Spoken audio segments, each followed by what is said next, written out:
I've always viewed the Israeli-Palestinian conflict as a microcosm to the larger war of civilization, East meets West. It is, for me, off Broadway to Broadway. So always study what's going on in the Israeli-Palestinian conflict, because it very often goes to Broadway. It's the miniature version.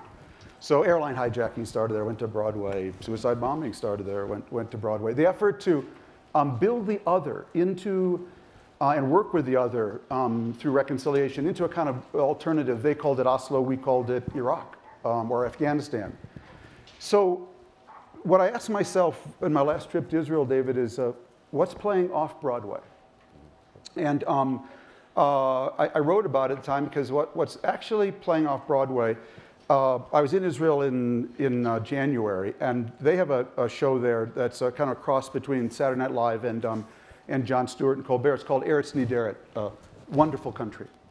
And a year ago, it's sort of political satire. The show began with a beautiful Garden of Eden scene, and a butterfly flying across, this beautiful garden, and then suddenly a wall came up, And it was sort of the Israeli self-perception of where they're living. I happened to be there when the show opened this year.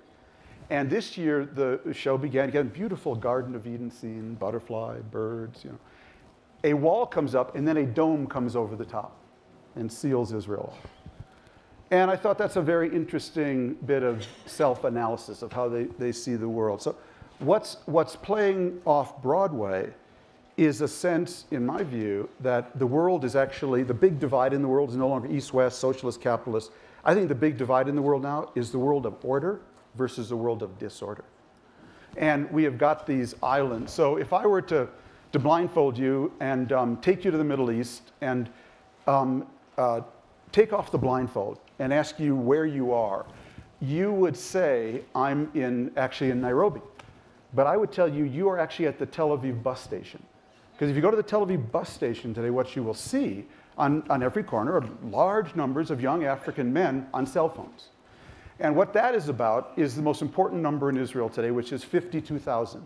52,000 is the number of Eritrean, South Sudanese, and African refugees who have walked to Israel for reasons having nothing to do with Zionism, nothing to do with Arab nationalism or Islam. They've walked there because it is an island of order in a growing sea of disorder.